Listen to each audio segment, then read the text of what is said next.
Hey guys, I know I've been away for a while, but I'm back now. The reason is I just want to do a quick explanation because I don't want my video to be too long, like my Thor review, which I'm most probably going to take down in a bit and redo it.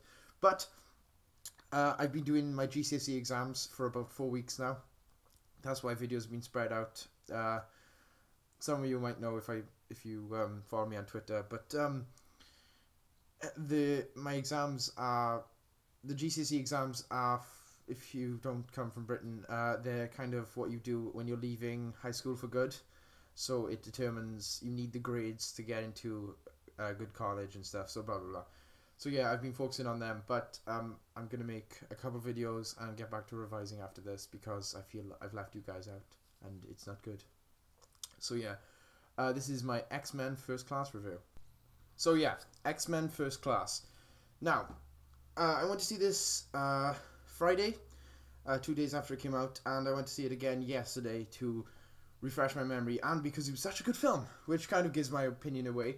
But anyway, I'm going to keep this as short as possible, so this is going to be a non-spoilers. I know I don't do those usually because I like to get into the movie and say how awesome it is. I'm going to refrain from saying awesome, but yeah, this is a really good film, and here's why. Spoiler free as well, again. Just said that. Anyway.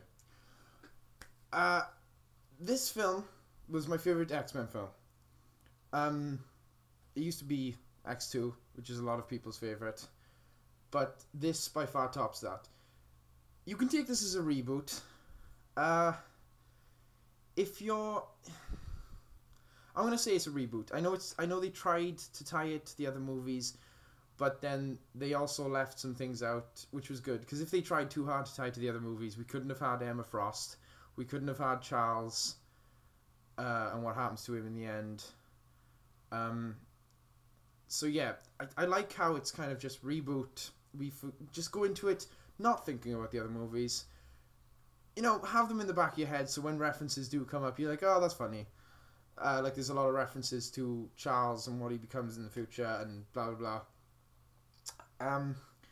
But yeah, it's a really good movie. So I'm going to get into the different bits I liked. The X-Men. My favourite X-Man in this movie was probably... I'm torn between... Because I like Charles. I really like Charles as... the actor, I can't remember the actor's name. I had them up on screen, but the internet's died. So the actor played him really well, and I really like how they did a spin on it, where he's kind of... He is younger, so he acts kind of, you know, boyish, and he uses his powers for, you know, self gain and stuff, and he's hitting on girls, and he's, you know, drinking and stuff. That was really fun. I thought that was really... It brought, like, a lightheartedness to the start of the film that slowly dies away because it just gets... It's such a... It's a tragic film as well as being an uplifting film at the same time. I don't know how it does it, but it manages to balance the horrible things that are going on, but also it gets a few laughs in there, and it doesn't feel like bad. It feels like... I don't think I've seen much movies do this before, where they have multiple goals. They want to make the audience feel for the characters, which is one of their main goals, which you do. They want you to understand the motivations of each character, particularly Magneto, which you'd understand if you've seen the movie. You understand how they do that, and it is amazing how they do it. And you really feel for the guy. And at the end, where he makes the decision to do what he does, this is really hard not to spoil a movie. I don't know how you reviewers do it, like Mr. J and BK Critic and stuff. You guys are awesome. But anyway, I can't do this without spoiling the movie. No, I'm gonna keep non-spoilers. Just because I said at the start. You can see why Magneto does the stuff he does. You can see why Beast acts the way he does. And they're all really likable characters. At least, even the ones who turn bad are likable characters. And it's kind of... It makes you understand... It does things like... there's an awesome line where... I'm not going to tell you what it is because, you know, they're spoiling. But they're in government protection, all the new recruits and Mystique, and right after this scene, we're going to see a character change over to to the bad side to join the war against the humans.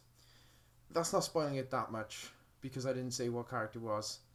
Oh, I kind of spoiled it. Okay, this is a minor spoiler, but we get why he or she does this because right like seconds before it happens, we hear outside and like a guard screams something that's just really like anti-mutant, and before that we see people making fun of them because of what they are, and it's you really understand why the characters do what they do, and I love it.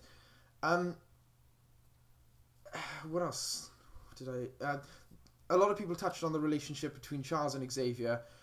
I really liked it, but I'm not going to go in depth into it because too many people have done that and I'll sound repetitive. So, again, if you want to see a lot of... I'm trying to point out things that not a lot of people have pointed out.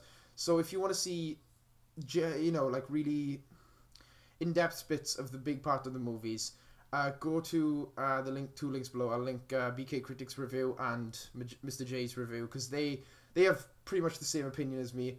Except I haven't heard... I don't know if BK said it, but... I don't think Mr. J said it, but I don't know what they feel, but I like this better than Thor. I really, really like Thor, but I like this better than Thor because Thor's a fun summer action movie, and yes, it has depth, and Loki and Odin and all that are really good actors, and they bring cool things to the movie and emotion, but this... Sorry. This is a much more deep... I know this isn't me copying Captain Logan because he posted that on the Geekvolution Twitter, but I completely agree with him. I think this is a better movie than Thor. I enjoyed this one a little bit more, but, you know, I think Thor's a great movie, and this is just stunning. This is probably the best... I don't want to say it just in case I miss one out. But I think this is the best superhero movie to come out since probably The Dark Knight. I can't think of any in between that had a bigger impact on this. There were ones that came close, like Thor was really good, Kick-Ass was really good. Scott Pilgrim wasn't really a superhero movie, but we all know that I love Scott Pilgrim so much that I've got a poster of it on my wall, and that is an amazing movie. But not getting into that. This is probably the best superhero movie since The Dark Knight in terms of emotion, just character, just stunning performances by everyone, and I don't think there was anything about this movie that annoyed me. And my friend that I went to see it with, he got annoyed by Beast's mouth because it just didn't move that much, but I gotta give him a pass because like what they did for the people who haven't seen the movie is that when he's angry and he starts shouting at people, which he does quite early on when he becomes Beast. That's not really a spoiler because you've seen in the trailers he is Beast. But when he turns Beast, there's this bit where he shouts at someone, not telling who. They use CG to make his mouth talk, but in every other scene, his mouth just goes up and down. Like, you know, kind of like he's wearing a mask. I didn't really notice it because I was so engrossed in the movie. But yeah, there's not many complaints. As long as you just completely avoid the other movies and think as this is a reboot, there's not many complaints I can think of it. Because this is kind of... I think this is what the director was going for. God, I can't remember his name. I can't remember the director's name. Oh, God. But anyway, I used to know his name, but now it's gone. Because I'm all frantic and all over the place. But I'm coming on the 10-minute mark, so I'm going to end here. Really good movie. The cameo everyone talks about. I think it was worth it. I think he gave the best performance that he has in all the other movies. That was a joke. That was nasty. You know, I like him, but, you know, I like how they left him out of this movie, but just put a cameo in, and it worked. It didn't feel forced, like, oh, we need to put him in this movie. You probably guessed who it is now. I've kind of spoiled it for you, but sorry. I'm sorry, okay? I'm going to end it here. Really good movie, better than Thor. Thor was still a great movie, but this, you must see. You must get it, and I'm going to get it. So, I think I'll start a rating system. Yeah, I've got, like, at the end of the video, I'm going to start a rating system. I think this is going to be... I think 9 out of 10.